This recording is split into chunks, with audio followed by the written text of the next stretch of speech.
So, unlocking the mystery of answered prayers. Sabi ko nga po sa inyo mga kapatid, lahat tayo may mga prayer request. At ang gusto natin, yung mga prayer request natin, masagot agad. Or hindi man masagot, gusto natin yung mga prayer natin ay masagot. Kahit na maghintay tayo, basta ang gusto natin, masagot agad.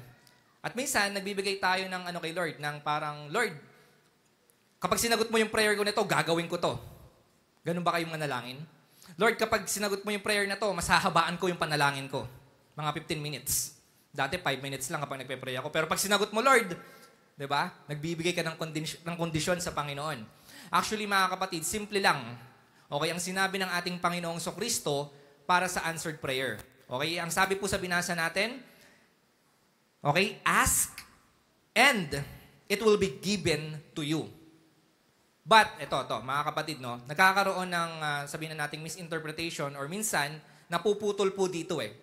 Minsan, yung mga tao, binabasa lang to, ask and it will be given to you. Okay? Ang akala nila, yun lang. Humingi ka lang and then, ibibigay na sa'yo. Okay? Pinuputol po kasi nila eh. Akala nila, hanggang dun lang. Okay, pero kung titignan po natin mga kapatid, no, kapag tayo ay humihiling sa Panginoon, hindi po natatapos sa pag-ask lang. Ang sabi, di ba, meron pa, seek and you will find, knock and the door will be opened to you. So dito po makikita natin, no, na ang paghiling sa Panginoon, okay, let me clear, no, itong tatalakayin po natin ngayon is malawak po kasi ang prayer. Ang prayer kasi, maraming mga nasa loob po niyan. Pero mag-focus po tayo doon sa prayer request. Diba yan yung gustong-gusto natin kapag nagpe-pray tayo? Lord, pengi akong ganito. Lord, bigyan mo ako ng ganito. Lord, ganyan-ganyan. Diba pag prayer, usually, humihingi tayo sa Lord. Kasi ang akala ng ilan, kapag nagpe-pray, paghingi lang sa Panginoon. Pero hindi po, diba? Nananalangin ba kayo? Kinakamusta nyo ba yung Panginoon? Kasi kapag nananalangin kayo, ang pananalangin, ibig sabihin yan, kinakausap nyo yung Panginoon, nagko-communicate kayo sa Panginoon dahil meron kayong personal relationship sa Kanya. Hindi lang puro hingi.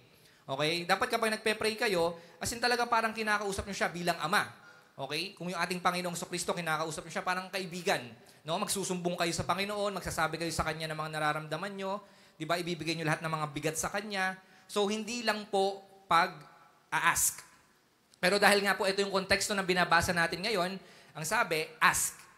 Okay? Ito po, tatalakayin natin ngayon yung tamang paghingi or tamang paghiling sa ating Panginoon. Okay? Kasi, yun nga, sabi ko sa inyo, hindi siya matatapos sa paghingi lang. Kasi ang pinapakita ng media sa atin, yung mga napapanood natin, lalo na ng mga bata tayo, di ba? Sino yung mga familiar sa genie? Yung iba, akala nila gin. Hindi, genie, no? Yung genie, di ba? Yung iba, alam yung mga manginginom dito, no? Gin agad yung nasa isip. Di ba? Yung genie, di ba? Ang konsepto ng genie, di ba, bata pa lang tayo. Sino mga nakapunta sa Disneyland?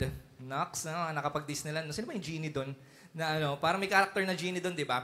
So may genie, tama ba? Meron ba? Yung genie na yon, ang konsepto nun, di ba, may bote o kaya may lampara. And then bigla siyang lumalabas doon, yung genie.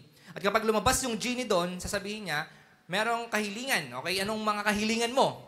Okay, sabihin mo lang, and sabi, your wish is my command.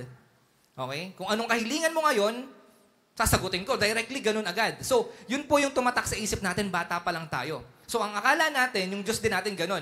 Lord, pahingi ako ng ganito, ganyan agad. Lord, pahingi ako ng ganito, Lord, kailangan ko ng ganito, and then bigay agad. So, hindi po ganun ang konsepto ng Diyos natin. Hindi po ganun yung idea, o hindi po ganun yung paraan ng Diyos para sa mga answered prayer po natin. Okay? Meron yung isang babae, naglalakad siya sa may dagat, nakakita siya ng bote. Sabi niya doon sa bote, biglang may lumabas na genie doon sa bote. So, alam na genie yun. So sabi ng genie, meron kang isang kahilingan. Ano ang gusto mo? Sabi ng babae, gusto ko pong maging maganda tulad ni Marian. Sasabi nitong genie. Okay, sige, buksan mo yung bote. Tapos, sabi nung babae, pag binuksan ko po ba yung bote, gaganda na ako? Hindi, babalik ako sa loob. Nagets nyo? Yung sabihin, hindi kaya ng genie gawin yung napagandahin yung babae. Okay, ngayon lang nag-loading pa no? Okay, babalik na lang ako sa loob kisa sagutin ko yung kahilingan mo na yan, pagandahin ka. Hindi pala kaya. Kaya babalik na lang sa bote. Anyway, okay, ang Diyos po, hindi ganon ang kanyang gagawin. Sasabihin ni Lord, okay, lalabas si Lord. Okay, anong kahilingan mo? Hindi po ganon, no? Wala pong katotohanan sa mga ganong mga bagay. But ang alam natin, ang Diyos, kapag nag-ask ka, malinaw ang sabi, okay? Ang sabi niya dito, it will be given to you. Pero how? Papaano nga, no? Kasi mga kapatid, para malaman natin yung konteksto po na ito pong Matthew chapter 7, ito po ay yung sa Sermon on the Mount ni Jesus. So ito po yung time na si Jesus nag-sermon ng matagal. Okay, sino po dito gusto yung matagal na sermon? 'Di ba? Nakakaantok, 'di ba? Pero yung si Jesus, ito po yung isa sa pinakamatagal na sermon na ginawa niya. Nandun po siya sa bundok. At marami pong mga pumapatungkol dito na mga tinalakay niya. Actually, hindi lang isang tema. Patungkol po sa kingdom ng Panginoon, patungkol po ito sa discipleship, at sa mga ethics. So, ibig sabihin po niyan, marami siyang tinuro doon sa Sermon on the Mount. Ito pong last part, yung Matthew chapter 7, ito na po ay pumapatungkol sa pananalangin. Okay? Yung tamang pananalangin o tamang paghingi sa Diyos. Kaya pumasok po dito yung kung paano tayo hihiling sa ating Panginoon. Yung tamang paghiling sa ating Panginoon. So, ngayon mga kapatid, ano nga ba yung tamang paghiling? No? Titignan natin ngayon, paano nga ba tayo hihiling ng tama sa Panginoon? Nang sa ganun po, mas maintindihan po natin yung sinasabi ng ating Panginoong Jesucristo dito sa Matthew chapter 7, verse 7. Okay, isa-isahin lang po natin. So, tatlo lang po yung punto dito at nakita po natin, kinuha po natin yan dito sa verse po na ito, Matthew chapter 7, verse 7. So, ito po yung una yung tandaan. Number 1, kung gusto mo ng answered prayer, ask personally. Ito po yung ibig sabihin po niyan sa Bible. Okay, sabi, ask and it will be given to you. Bakit po sinabi na ask personally?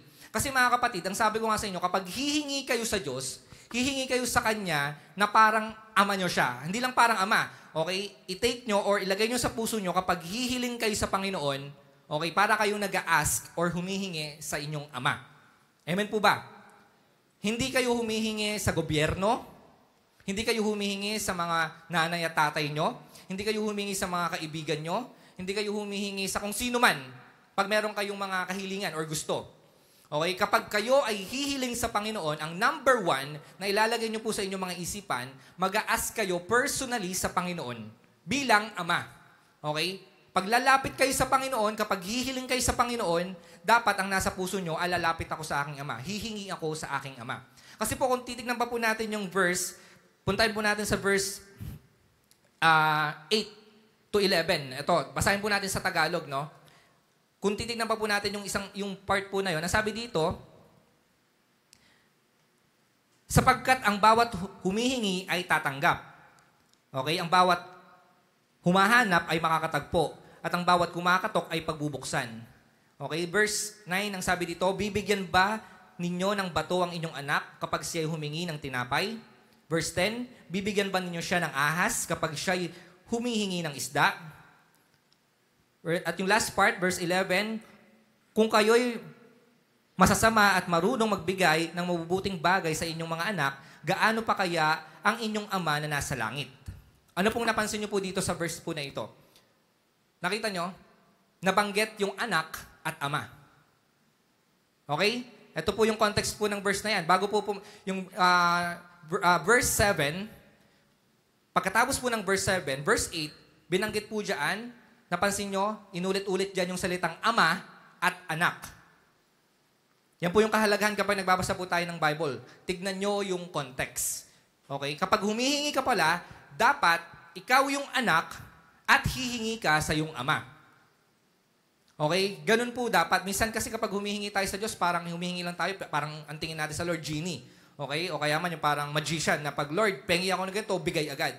Hindi po ganun, no? Alisin na po natin sa kaisipan natin yon. Every time po na humihiling tayo sa Panginoon, dapat ibaba natin yung sarili natin. Tayo bilang mga anak, hihingi tayo sa ating ama. Personal po yon. Diba? Kapag kayo, kaya nyo bang humingi sa hindi nyo tatay o sa hindi nyo nanay? Yung stranger lang dyan. Diba? Mahirap. Pero mas makakahingi ka personally sa iyong ama kapag ama mo siya. Kapag alam mo sa sarili na ama mo siya. Diba? So, ganoon din po sa ating Diyos. Kapag tayo ay humihingi, personal po dapat. Kasi alam natin, meron tayong relasyon sa ating Panginoon. Kapag alam mo na meron kang relasyon sa ating Panginoong Diyos, mas madali kang makakalapit.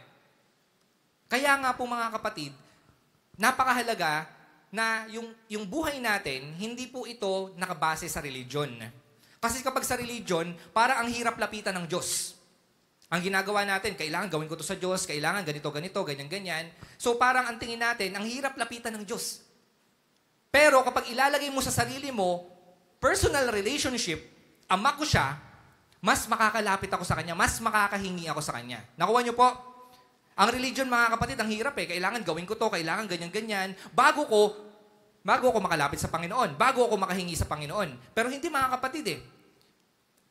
Ang personal relationship, directly, lapit ka na agad sa Panginoon. Humingi ka sa Panginoon ng buong puso. Tulad ng paghingi mo sa iyong ama. Okay? So mga kapatid, pag hihingi po tayo sa Panginoon, tandaan po natin na ito po ay pagpapakita na tayo ay nagkakaroon ng mababang loob. Ibig sabihin, nakadepende lang tayo sa ating Ama. Kapag humihingi tayo sa Diyos, okay, bilang Ama, ibig sabihin po niyan, tayong lahat ay merong pagpapakumbabang puso. Yun po yung gusto makita ng Panginoon kapag hihingi kayo sa Kanya. Number 1, mapagpakumbaba ang puso nyo. Para masagot ang panalangin nyo, lalapit kayo sa Diyos ng merong mapagpakumbabang puso. Amen. Kung gusto nyong masagot ang prayer nyo, lagi nyo pong tatandaan, ibaba nyo ang sarili nyo pag kayo ay lalapit sa Panginoon. Ibaba nyo po ang sarili nyo. Hindi yung, Lord, dahil to sa galing ko, Lord, bigyan mo ako ng magaling ako, bigyan mo ako ng magandang trabaho. Lord, i-promote mo ako dahil magaling ako. Lord, i-promote mo ako dahil ganito ako. Lord, promote mo ako dahil yung natapos ko mataas. Alam mo yon, masyado kang nagpapasikat kay Lord. No, wala kang mapagmamalaki sa Panginoon. Kapag lalapit ka sa Kanya at hihiling ka sa Kanya, ibaba mo yung sarili mo, wala ka mapagmamalaki sa Kanya. Amen po ba? Ganun po dapat. Kapag tayo ay lalapit sa Panginoon, mag-ask tayo, Lord, ito po yung kailangan ko, ito yung gusto ko, hindi ko ito magagawa, hindi ko ito makukuha kung wala ka. Kailangan kita. Ikaw lamang yung makakapagbigay sa akin ito, ikaw lamang yung makakapag-provide sa akin ito, ikaw lang yung makakagawa nito dahil ikaw yung Diyos na makapangyarihan. Wala akong magagawa kung wala ka. Yun po ang prayer. Bago kayo lumapit sa Panginoon, maging mapagpakumbaba muna po kayo.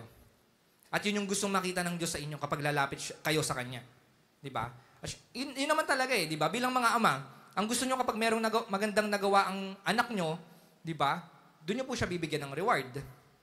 Kasi alam nyo, maganda yung ginawa niya, natuwa kayo sa Kanya. So, ang maganda, i-impress muna natin si Lord. Sa pamamagitan ng humility. At kapag nakita ng Diyos, ay, mapagpakumbaba yung puso nito, okay to. Okay? Doon pa lamang po. So, hindi lang siya basta, Lord, pengi akong ganito, and then bigay. So, tignan nyo muna po yung mga puso nyo ngayon. Kapag humihiling kayo sa Panginoon, i-empty nyo po yung heart nyo. Empty your heart. Wala pong kung ano-ano mga nasa puso nyo, nakayabangan, pagmamataas, kahit ano po, or kahit kasalanan. Lalapit kayo sa Diyos ng, kumbaga, Lord, eto, bukas na bukas ako sa'yo. Kailangan ko ng ganito. Okay? Lord, wala akong pera. Tingnan mo katabi mo. Sabi mo, pareho tayo. Di ba? Lord, kitang-kita mo yung pangangailangan ko, Lord. Pero Lord, lalapit ako sa'yo dahil alam ko na ikaw lang yung makakatulong sa akin. Ikaw yung provider at walang imposible sa'yo.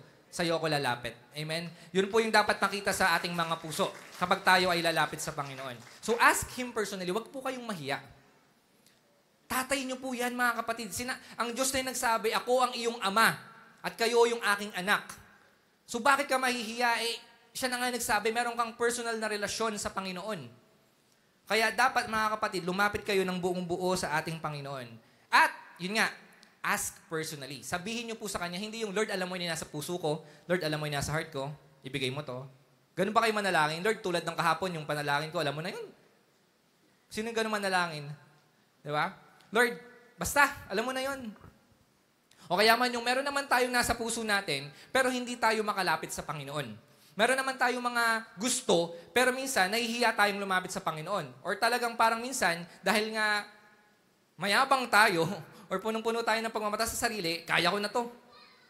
Tandaan nyo po, yung pag-ask ka Panginoon, ito po ay sign ng humility. Kaya every time na kayo ay humihingi sa Panginoon, ibig sabihin, sa Kanya lang kayo umaasa. Amen. Kaya hingi lang kayo ng hingi sa Panginoon. Kasi pagpapakita po yan na kayo ay sa Kanya lang nagtitiwala. Saan pa ba kayo nagtitiwala? Sa kapitbahay nyo? Diba? Sa kung sino man? Hindi. Ang sabi, directly, mag-ask tayo. Personally sa ating Panginoon. Okay? Sabihin natin specific po sa Panginoon yung isa pa to. na kailangan gawin nyo. Specifically, sabihin nyo sa Panginoon yung pangangailangan nyo. Huwag alam ng Panginoon yung nasa isip nyo. Okay, alam nyo na po yan. Omniscient po siya. Bago nyo palang sabihin or banggitin yung panalangin nyo, alam niya na po yan. Pero ang isa pang gustong makita ng Diyos sa inyong mga puso, kapag kayo ay nananalangin, sabihin nyo yung pinakakailangan nyo. Huwag mo sasabihin, Lord, bigyan mo ako ng jowa. O, anong klaseng jowa? Di ba? Personal, Lord, gusto ko ganito, Lord, ganyan, ganyan. Di ba? 2 tenga, 5 yung bibig. Hindi. Di ba? Ibig sabihin, specific. Di ba? Lord, ito yung nasa heart ko. Gusto kasi ng Diyos, yung nasa heart mo, maipalabas mo, hindi lang nasa bibig mo. Kapag nananalangin ka, yung nasa puso mo talaga, ilabas mo yan at sabihin mo yan sa Panginoon. Kasi may mga pagkakataon na nasa heart lang natin. Okay? Pero hindi natin na ilalabas. Ang gusto lang natin, nasa mind lang natin. Okay? Or pangarap lang natin. Di ba may mga ganun tayo, pangarap lang natin, pero hindi natin sinasabi sa Panginoon. O hindi natin binabanggit, sinasambit personally sa ating Panginoon. Naalala ko yung palagi kong kinikwento po sa mga hindi pa nakakaalam. May isang binatang lalaki na matay. So nung namatay siya, nandun po siya sa langit, kasama niya si Jesus, naglalakad sila. Okay, so nung nandun sila sa langit, tuwan-tuwa itong binata.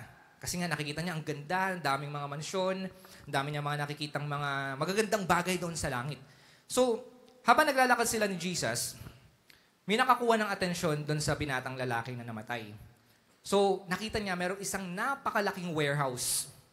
Sabi niya, ang laki ng warehouse na yun. Ano kayang nandun sa loob na yun? So, na-curious po siya. So, ang sabi nitong binata doon kay Jesus, sabi niya, Lord, anong nandun kaya sa na yun, sa warehouse ng malaki na yun? Parang naku-curious ako, parang gusto kong puntahan. Tapos sabi ni Jesus, wag na natin puntahan yan. Nagpasa na natin yan, meron pa akong mga magandang papakita sa'yo. Tara na. Sabi niya gano'n. Pero itong binata, sabi niya, hindi Lord parang yung puso ko, gusto kong puntahan yun eh. Sabi naman ni Lord, wag na, tara na. Huwag mo na puntahan yan. Sige na Lord, sige na. Isang kahilingan lang, punta tayo doon sa warehouse na yun. Gusto ko lang talagang makita. Sabi ni Lord, sige, bahala ka. Pumunta sila doon sa warehouse. Pagpasok sa warehouse, nakita niya, grabe, ang daming mga nakabox. Iba't ibang mga box, malalaki, maliliit, sobrang dami doon sa warehouse na yon. Sabi niya, Lord, daming box dito ha. Ano itong mga box na to? So, na-curious na naman siya. Sabi niya, Lord, ano yung malaking box na yon? Parang, isa lang, try lang, Lord. Sige na, gusto ko lang buksan yon. Lord, sabi na, yan na naman. Sabi ko ba, akala ko ba, gusto mo lang pumunta sa warehouse? Tara na, alis na tayo dito. Papakita ko pa sa'yo yung mansion mo. Naks. Diba? Sabi niya, tara na, alis na tayo dito. Sabi niya, sige na Lord, isa na lang, last na talaga. Buksan lang natin yung box na yun. Yung malaki na yun, parang gusto ko talagang buksan eh. Okay, sige na Lord. O sige, sabi ni Lord, bahala ka. So binuksan niya yung napakalaking box na yun. Pagbukas niyang ganun, sports car, yung red. Gulat siya. Sabi niya, grabe. Lord, ang ganda nito. Lord, ito yung pangarap ko, Lord. Ba't nandito to? Lord, ba't nandito yung sports car na red na to? Ito yung gustong-gusto ko nung nasa lupa ako. Ito yung palagi ko tinitignan doon sa labas ng tindahan. Bakit nandito? Ang sabi ni Lord, bakit? Hiniling mo ba sa akin yan? Anong point ko dito? Baka yung mga nasa puso nyo, yung mga pangarap nyo, dahil hindi nyo sinasabi sa Panginoon, nakatambak lang sa langit. Baka hindi nyo sinasabi, binabanggit personally sa Panginoon, yung mga kahilingan nyo. Sabihin nyo personally sa Panginoon, and ibibigay po yan ng Panginoon. Baka mamaya, yung mga bagay na nasa puso nyo lang at hindi nyo binabanggit sa Panginoon, mga pangarap nyo lang, nakatambak lang dun sa langit. Baka pagdating nyo sa langit, Lord, ito yung gusto ko ah. Ba't nandito? Bakit? Hiniling mo ba? Hiningi mo ba? So ganun po mga kapatid, personally, humingi tayo sa Panginoon. Hihingi tayo sa Kanya na parang tayo yung anak, hindi parang, okay, na tayo bilang anak sa kanyang, sa ating mga ama, sa ating Ama sa langit. So, ganun po mga kapatid, no? Kapag tayo ay humihiling, maging personal po siya. Hindi yung, as in bukas na bukas po tayo sa Panginoon. Every time na tayo po ay hihiling sa Kanya. So, lagi niyo po natandaan niya, number 1, ask personally. Pangalawa, okay, ang sinabi dito, seek. Pangalawa, seek patiently. Okay? Seek patiently. Ano pong ibig sabihin nito? Doon pa rin po yan sa verse natin, sa verse 7 pa rin po yan. Doon lang po natin yan kinukuha, hindi po tayo lalayo dyan. So, ibig sabihin po niyan, Pag sinabi pa lang seek patiently, hindi lang siya matatapos sa ask personally. Pag sinabing seek patiently, ibig sabihin yan, kapag humiling ka sa Panginoon, make sure na hindi po natatapos doon. Kapag humiling ka sa Panginoon, every time na nananalangin ka, okay, lagi mong isasama sa panalangin that let your will be done. Okay? Kapag nananalangin po kayo sa Panginoon, lagi niyong ilalagay sa huling prayer niyo, Lord, ito yung gusto ko, Lord, ito yung kailangan ko, pero let your will be done. Yan po yung tamang paghingi sa Panginoon. Hindi yung, Lord, gusto ko nito. Lord, bigyan mo sa akin to ngayong taon. Hindi ganon. Parang ikaw pa yung boss. Ikaw pa yung nagsasabi, Lord, bigyan mo sa akin to, ha? Ganon ba tayo? Tayo ba yung boss, tas si Lord lang yung susunod, sige po, ito, bibigay ko sa... Hindi ganon. Ang boss natin yung Lord. At ang gusto natin, ang masusunod, yung boss natin. Yung mga asawa nyo, tingnan nyo po. Sinong boss sa inyo? Boss. Bossing. Diba? Ang bossing natin, si Lord. So, hindi pwede na, Lord, ito gusto ko, ha? Bigay mo sa akin to, ha? Ano yun? Parang bandang huli, tayo naging bossing. Si Lord yung mag-a-adjust. Lord, bigay mo sa akin to ngayong taon, ha? Kasi kailangan ko to, eh. Ganun ba? Hindi po, mga kapatid. Kapag nananalangin tayo sa Panginoon, lagi nating ilagay sa isip natin, Lord, sige, gusto ko to. Lord, kailangan ko to. Pero Lord, ang kalooban mo ang masunod. Yan yung gustong marinig ng Panginoon. Lord, marami akong pangarap ko to. Pero lahat ng pangarap ko, sa'yo ko pagkakatiwala, ikaw na ang bahala. Sa mga kabataan na may pangarap dito, ganun po ang maging prayer nyo. Lord, gusto kong maging ganito, pangarap ko maging ganito, pero ang kalooban mo ang masunod. Yung prayer ni Jesus. Yan yung po, dyan natin makikita yung, si Jesus, nung nasa Garden of Gethsemane na siya, di ba? Talagang punong-puno na po siya ng emotional stress kasi alam niya ipapako siya, alam niya yung mararanasan niya, di ba? Pero sabi niya, Lord, kahit na ayaw niyang maranasan yon, pero ang sabi niya, Lord, let your will be done. Let your will be done. Kapag nananalangin po tayo sa Panginoon, hindi pwedeng mawala yung salita na yon. Kapag humihiling po tayo sa Panginoon, lagi natin sasabihin, Lord, let your will be done. Baka mamaya, puro lang tayo hiling. Pero yung kalooban ng Panginoon, hindi na natin sinasama. And also, kapag nananalangin po kayo, huwag nyo rin pong kakaligtaan na, Lord, ito po yung gusto ko. Pero Lord, gusto ko to para ikaw ay glorify. Okay? Every time na nanalangin tayo, make sure na kung ano mang hinihiling natin, sasabihin natin sa Panginoon, gusto ko makuha yon para mag-glorify kita, Panginoon. Amen. Ano man pong kahilingan nyo, ano man pong gusto nyo, hindi yung para mag-glorify ang sarili ko. Kasi kapag alam ng Panginoon, Lord, gusto ko magkaroon ng sports car. Pero nang nasa heart mo, may iba kang motibo, gusto mo makapang chicks, gusto mo magyabang, ay hindi bibigay sa'yo ni Lord yan. Ang gusto ni Lord na makita sa'yo kapag humihiling ka sa Kanya, Lord, bigyan mo ako ng ganito para mag-glorify ka, para maparangalan ka, para ikaw ang mataas. Ikaw ang mapapurihan, hindi ako. Ganun po kapag humihiling tayo. Baka mamaya kasi hindi nyo nasasama palagi yung hiling lang tayo ng hiling eh. Every time na mag-a-ask tayo sa Panginoon, Lord, I want this, I need this. Pero kapag natanggap ko na to, dapat advance ka rin eh. Pag natanggap ko na to, Lord, ikaw yung mag-glorify, hindi ako. Ikaw ang mapapurihan, mapaparangalan, hindi ako.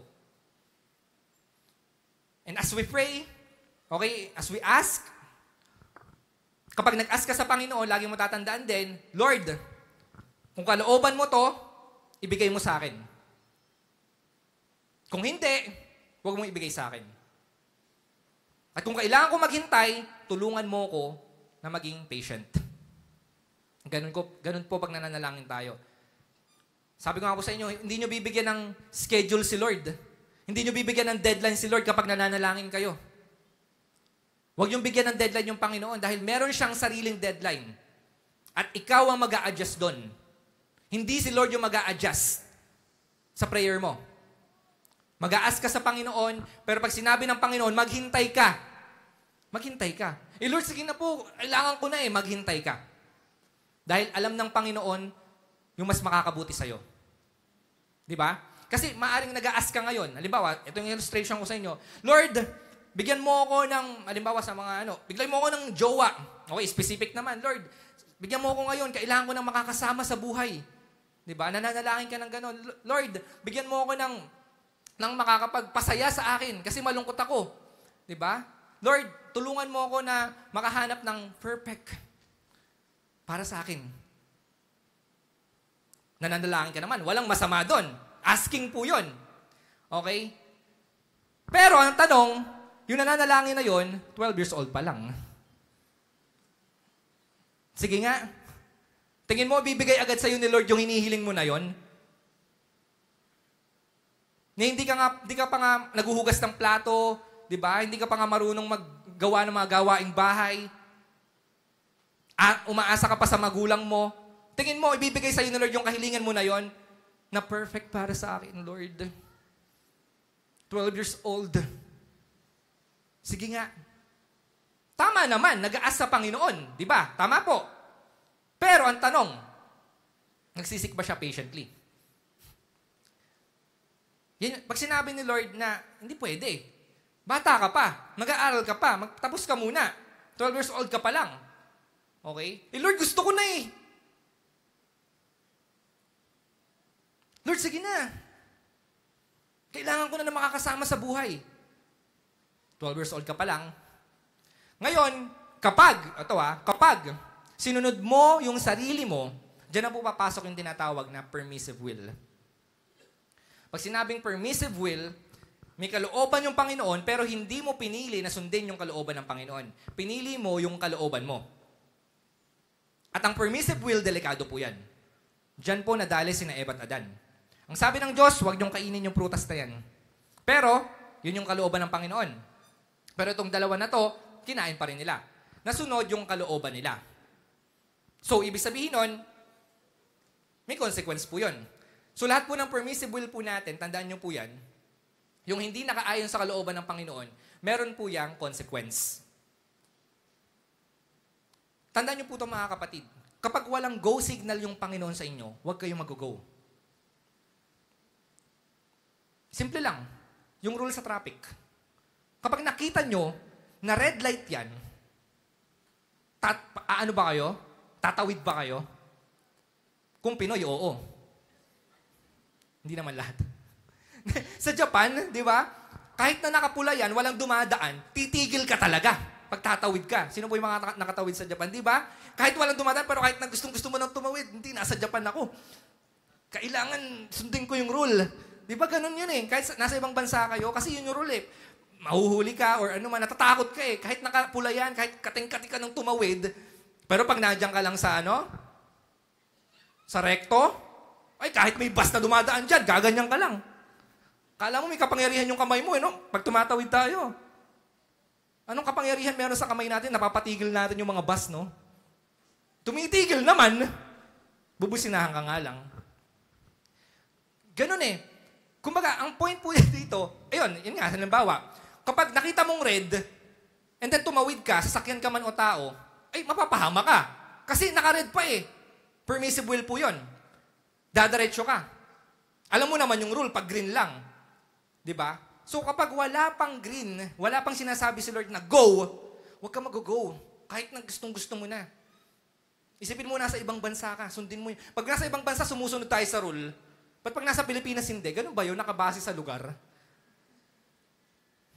Ganun din minsan sa atin eh. Nakabase rin sa sa lugar. Kung susunod tayo sa Panginoon eh. Pag nasa church, susunod sa Panginoon. Pag nasa labasan ng church, ay wala na. So ganun po yung point ko mga kapatid. Kapag sinabi ng Panginoon, sige go! Magjowa ka na! O, edi go ka. Pag sinabi ng Lord, stop muna, diyan ka muna, maghintay ka. Maghintay ka muna ng 30 years. Grabe, tagal. Lord, ang tagal, 30 years!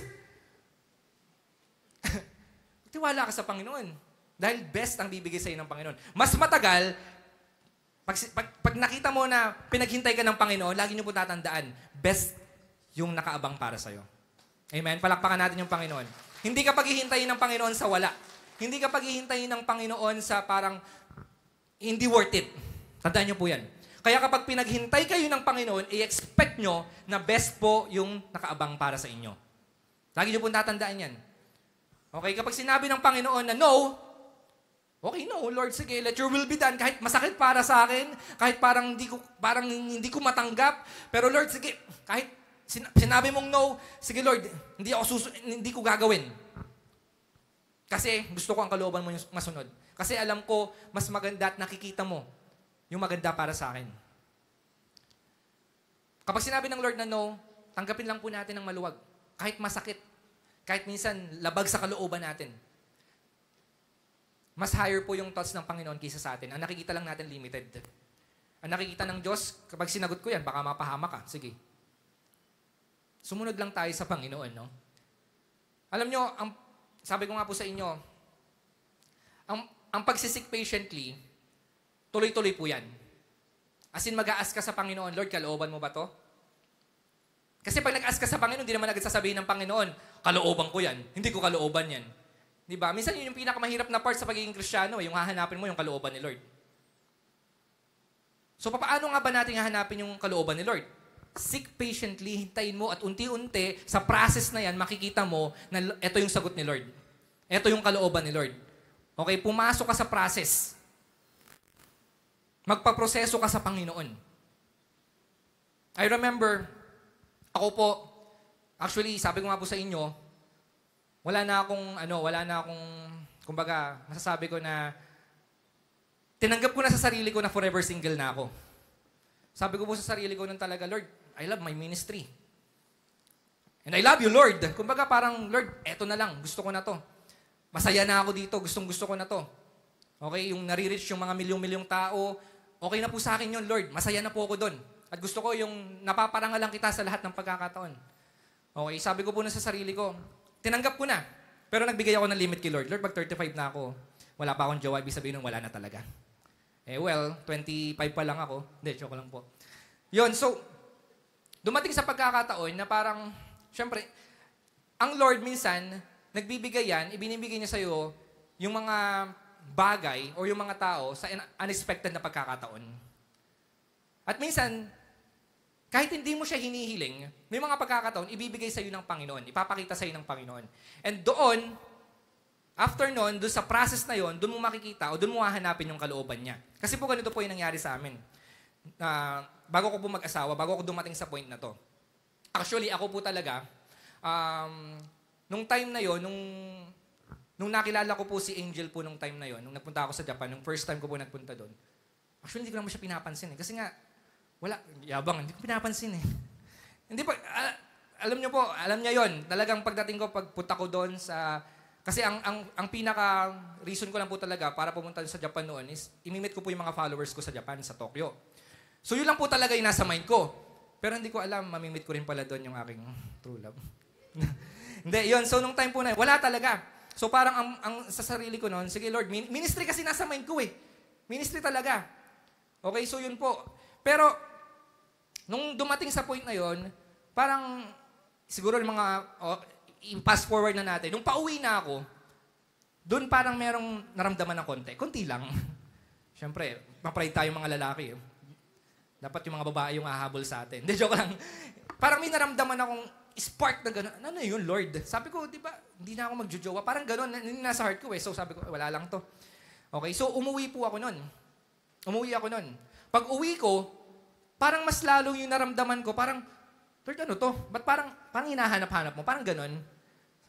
Ba't ganon? Sabi ko, Lord, ano tong nararamdaman ko na to? So parang feeling ko, Lord, baka emotion lang ba to? Or baka, ano to? Ano tong nararamdaman ko na to? So, alam niyo yung prayer ko kay Lord? Kasi nung time na hinahanap-hanap ko po siya or nami-miss, ganon, sabi ko, Lord, kung hindi siya para sa akin, Lord, kung hindi talaga totoo yung nararamdaman ko para sa Kanya, alisin mo yung nararamdaman ko sa Kanya. Ang tindi ng prayer na yun, no? Na kahit parang feeling mo, gusto mo na, pero dahil ayaw mo siyang masaktan, dahil ayaw mo magkamali, dahil ayaw mo na mangyari yung hindi maganda pagdating ng panahon, ang sabi ko kay Lord, Lord, ito yung prayer, ito yung seek patiently, sabi ko, Lord, kung hindi siya para sa akin, Lord, kung masasaktan ko lang siya, alisin mo yung nararamdaman ko para sa Kanya. Kasi iba yung prayer ng iba eh, Lord, siya na lang. Lord, sige na. Ang tanda ko na eh. Basta humihinga, pwede na. Di ba ganun pag tumatanda na? Dati gusto ko yung maganda. Gusto ko yung ganito, Miss Universe. Pero kapag tumatanda na, uy, hindi ka pa mag-aasawa. Ano mo naman ako, reto mo naman ako, basta humihinga, pwede na. Alam mo yun? Naiiba eh. Pero hindi kasi ba't napunta tayo doon? Okay, nung nananalangin ako, sabi ko, Lord, alisin mo yung nararamdaman ko. Hindi inalis ni Lord. Yung pag-pray ko na yun, mas lalo pang, ano to Lord? Pero sabi ko, Lord, bigyan mo ako ng confirmation, ayoko ng ganito. Gusto ko ma-assure. Kasi, once kasi na nanligaw ka, dapat pag niligawan mo yun, papakasalan mo na. Yun na rule. Kasi ba't mo paliligawan, di ba? Sige nga, mga lalaki, at sa mga babae, ba't kayo magpapaligaw? Kundi nyo naman, kumbaga yung pinaka-goal nyo ay maging asawa sila. So kung maliligaw ka, make sure, yun na yung mapapangasawa mo. Sayang yung investment, sayang yung time, kundi rin naman. Di ba? At syempre, at least wala ka nang masasaktang iba. So yung time na yun, sabi ko, Lord, may edad na ako. Ito na yung parang pinaka-pick na parang, Lord, kailangan mag-decide ako ng tama. Bukod sa pag-decide ko sa'yo, to follow you. Ito yung isa sa pinakamahirap na pag-decide. Sabi ko, Lord, bigyan mo ako ng confirmation. Yan po yung seek patiently. Kahit alam mo, pinag-pray mo, hanapin mo pa rin yung kalooban ni Lord. Lord, sige na, pakita mo sa akin. So, ang dami pong mga confirmation, hindi ko na po maiisa-isa sa inyo. Pero yung last na confirmation na sinabi ko kay Lord, eto na po. Pupunta ako ng Basilan.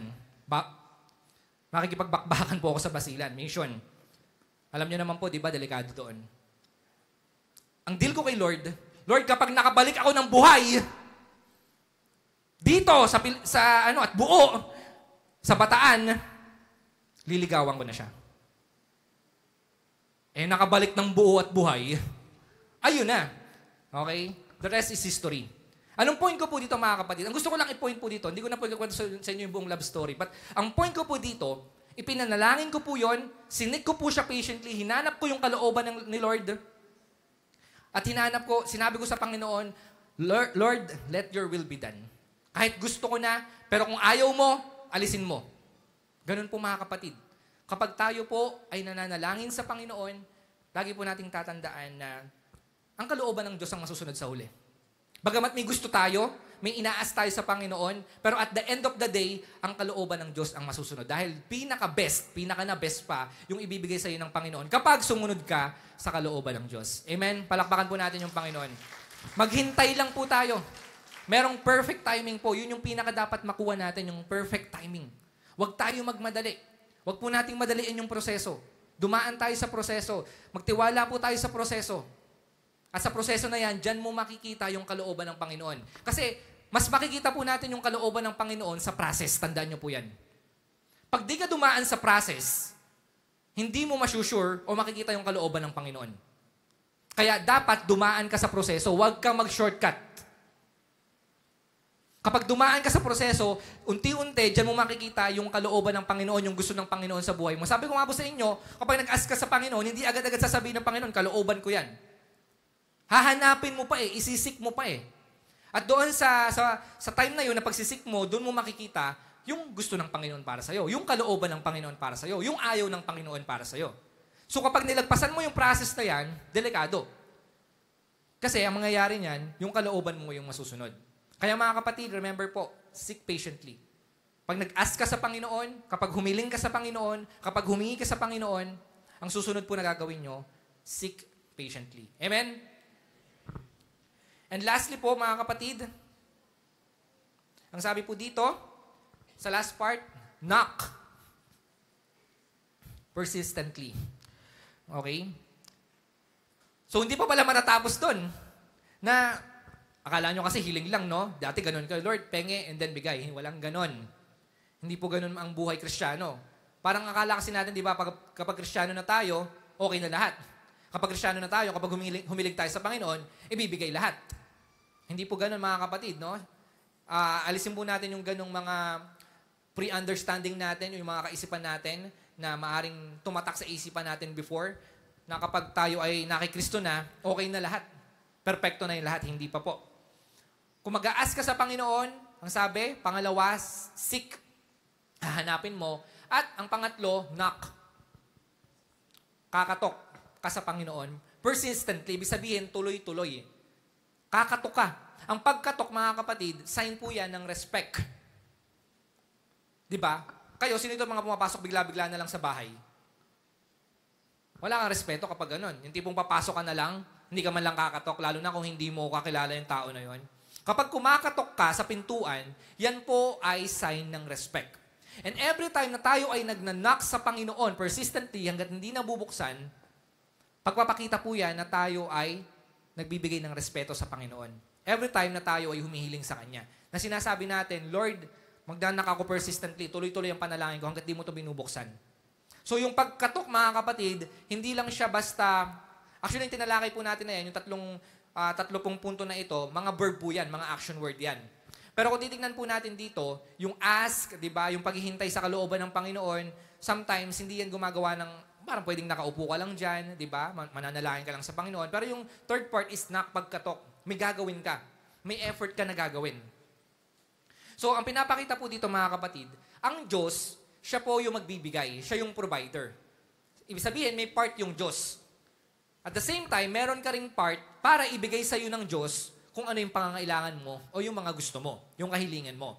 So isang part po natin is kumatok tayo ng persistently. Ibig sabihin, kapag nanalangin ka sa Panginoon, hindi lang isang panalangin.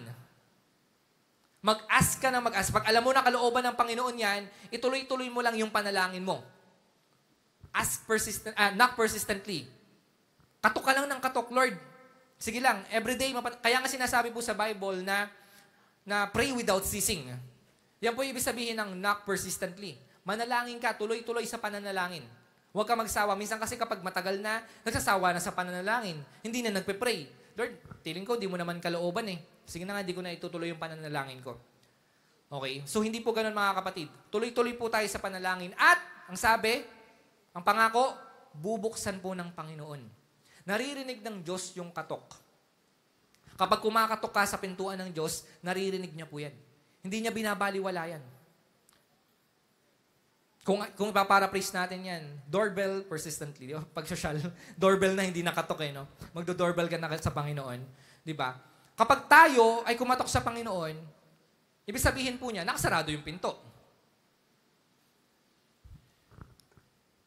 At ang sabi, it will be open.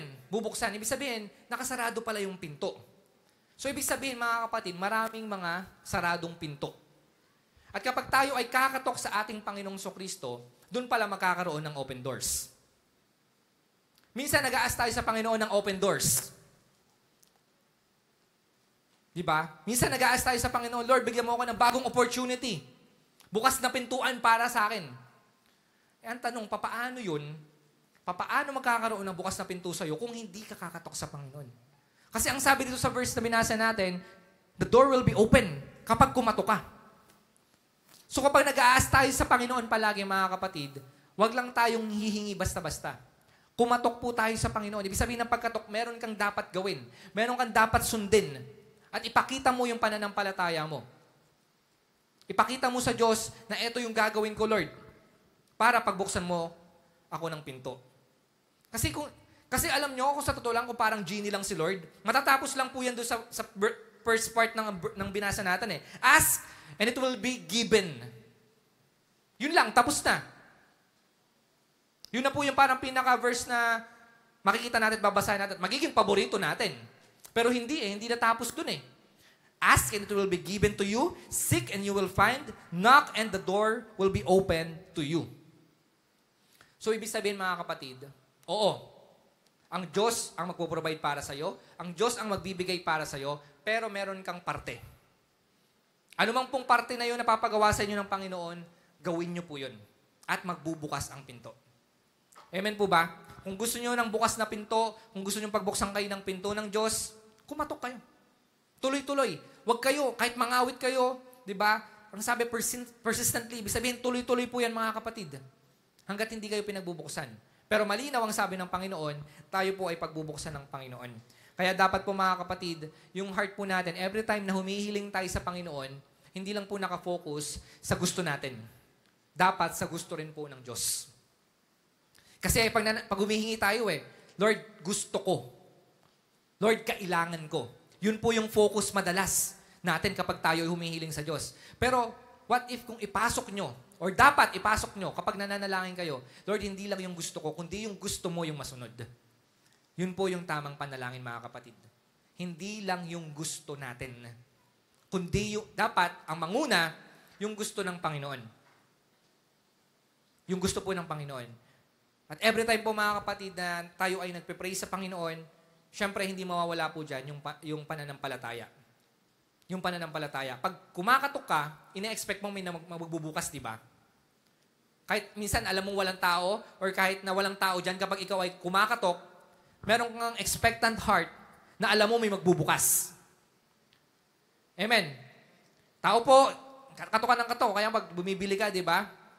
So, mag-expect ka na merong lalabas, may magbubukas para sa'yo.